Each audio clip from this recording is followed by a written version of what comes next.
firing properly, so we got that rebuilt. And then I added the Le Bon style headlight covers. Nice. I was gonna compliment you on those. Those look so cool. Add that to the model of the car too. Yeah.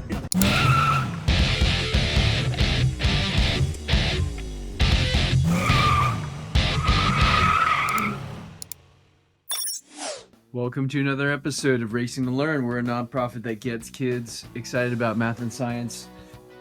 Good looking car. We've gotten bigger and bigger and heavier over the years though, unfortunately. Oh. What kind of wheels are those on that Model Y? Polestar, no longer allowed in the US. Apparently they're deep discounting them though, so grab them fast while they last. Oh, traffic at 11 a.m.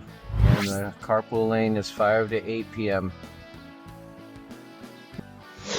Look at that Lexus, bringing back the Land Cruiser look. Trying to go after the G-Wagon market, I guess. And that IS, silver IS. 250, 350, I can't tell from here. No badges. D-badge. Sounds like it's got some exhaust on it.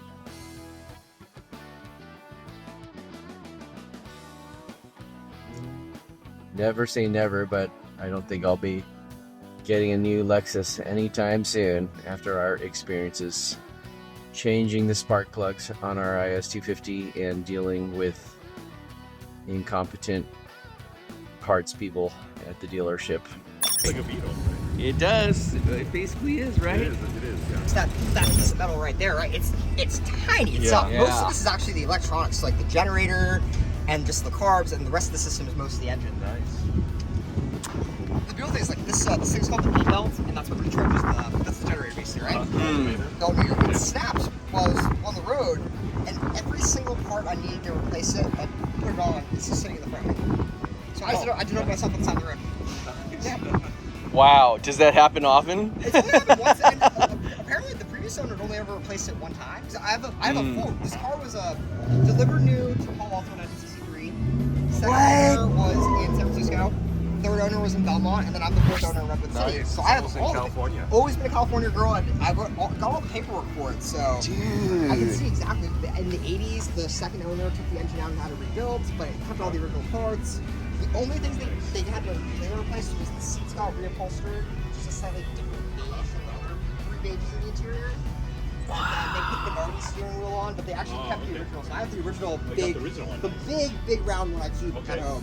So is this like it's like an option steering Yeah, wheel? that's the option. So the Nardi steering wheel, you actually see those on a lot of like Ferraris from the 60s. Those are just a really popular like motorsport. I remember the Nardi. Yeah, when I was test driving 356s, my first complaint was I hated how big the steering wheel was. So when I saw this one and the owner had actually had already put the Nardi on, I was like, thank God. Oh, the stock one's even bigger? The stock one, yeah, the stock one is about that. It like hits the windshield. You're like going like this with it. And the only thing, so I had the radio rebuilt, I had the engine, one of the sunroofs was firing properly, so we got that rebuilt, and then I added the Le Bon style headlight covers. Nice. I was gonna compliment you on those. Those look so cool. Add that to the model of the car too. Yeah. I built that before the headlight. What? So is this like is this also an option too? It was, yeah. So I got this. Okay. It was like it was like option when you could buy it. You can right? offer me buy it. So there's a website called Sierra Madre, and they have like basically everything possible. Imagine. So like I get all my oil from there. I get the headlight covers. Actually, I put an LED kit in as well. So these LED lights, the kit that came for, had a VW badge on it. it is the exact same headlight as a VW Porsche. And that light is only held in by this one screw. Wow. What? Oh, it hooks in from the back there? The back, and that one screw keeps it in place, which is just like worrying. And then the most fun thing about this car is it's made me a much better driver because there's only one mirror on that side. Yep. Yeah. You get really used to looking at the Well, it does have like no obstruction in there. No, it's got great view actually. Like it's basically like how skinny the pillars are. Yeah, it's a bubble. Perfect cockpit there. And then I think the heat melted inside. My dog and I are sitting inside. Oh, nice. And you got the same plate on there. Look at that. Picture of the dog. Do you have like a motor on this car? You got It's realistic too. It's sitting back. Oh, you do? Okay. What chassis is this? It's an MST. MST, yeah. MST M size, and then the wheels are they're low rider tires. You know, those like low rider RCs. And then I 3D printed and designed my own rim because I could not find rims that match this car. Yeah, wow, that is so cool. A true fan. I brought the other. This is the more recent car we did. Because you know, it's my just released the Mini Cooper. This one, Nice. just recently completed. So this one, the dog hasn't melted down. It's a bit heavy, which is my only downside with it. But it just like we put our own light kit in. It's got 4 lights at the front, and it's got orange and red back. Wow, what chassis is this? This is the Tamiya TT01 or something? No, it's that new one. It's the one that can. It's really modular. I like it because you can have it running mid-drive rear, rear-drive rear, or front drive. So it's a replacement for the ML. You know what they did? They replaced like a bunch of chassis with this one chassis. So like the Alfa Romeo GTV now comes on this. Okay. The Peugeot 206 comes on this chassis, and the Supra, which is a TT02, can also fit on the same chassis. So it's a pretty versatile guy. Yeah. I haven't messed around with the Tamiya. This one's running rear-wheel drive. Yeah, very cool. Oh, so now you got lots to go to the garage. So yeah. I've got 80-something Tamiya cars just sitting on the. Oh yes. Oh man. Do you know Ash from Drive Club? I don't think so.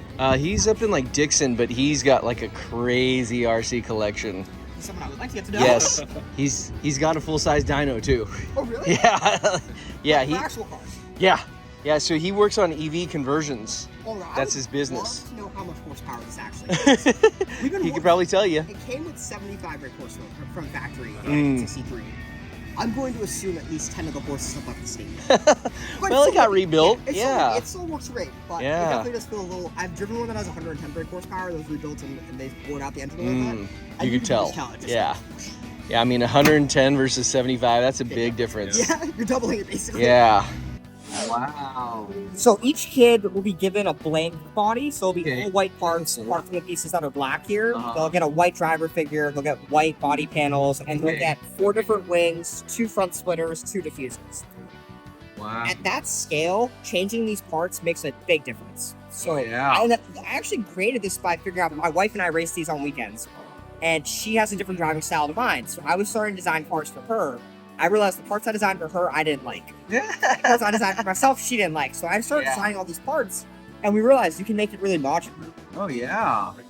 Wow. You can see the full. And so, yes, I remember Scale Electric. So it's based on that chassis. So the motor, the drivetrain, the electronics is all standard Scottrix. So the magnet, the motor, the blade, the wheels, the axles, all come from a standard Scottrix car. Okay. I then reprint out the chassis, the body, every other component. And you can see, so like a normal stock car would probably have 3 or 4 screws holding it together. Okay. This has about 80-something screws.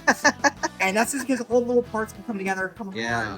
As we're redesigning it for the next version, so this is the GT Steam class. The next class is going to be a Formula class called Formula Lino. So open wheel design. It'll actually use the same components from this car. Okay. But it'll be open wheel. The driver will move to the center of the car. It will come with probably 3 or 4 different pieces for each version. Okay. And So cool. So we have 4 students doing it next week. We have 5 students doing it middle of August. Okay. And we have 12 students doing this. Wow. Very cool. I want to work more like that. Wow. So what we have you seen those new 3D printers that print metal? That would be like So what you can do is like when they do have that like a lower cost, you can build the gold part versions. Yeah. Remember the Apple Watch? Remember the first Apple Watch? Yeah. They had the $14,000 gold one? Yeah. And for me, I'm really looking forward because the 3D printing works really well for stock cars. Like making control arms and certain things for RC cars, they're just like it's not strong enough. Then the plastic's too malleable. Once you can get the metal at that lower cost, then it'll be like I want to design. I mean, there's some that will actually print with carbon fiber too. So I use bamboo now, And Bamboo, you can actually switch in different filaments. Oh, nice. There's a carbon nylon used for this now. The only problem is, like, I can do this in my apartment with, like, no, like, air, like, filtration system doing the normal PLA. With the nylon, you do without filtration system. Because it's bad for you. It's bad for me, bad for the mortgage, it's like bad for the dog. Yeah. I recognize that motor, Mabuchi. Standard. Yeah. What is it? A 2 something or 180 or something? It's standard 180. It's just like, and that's what I love with these cars. It's like, that standard motor, that thing is way too powerful for the track anyway. So he brought it to the garage. Yeah, he brought it last time. I also saw it before he restored it, so Oh wow! it looked pretty cool. See you, Shane.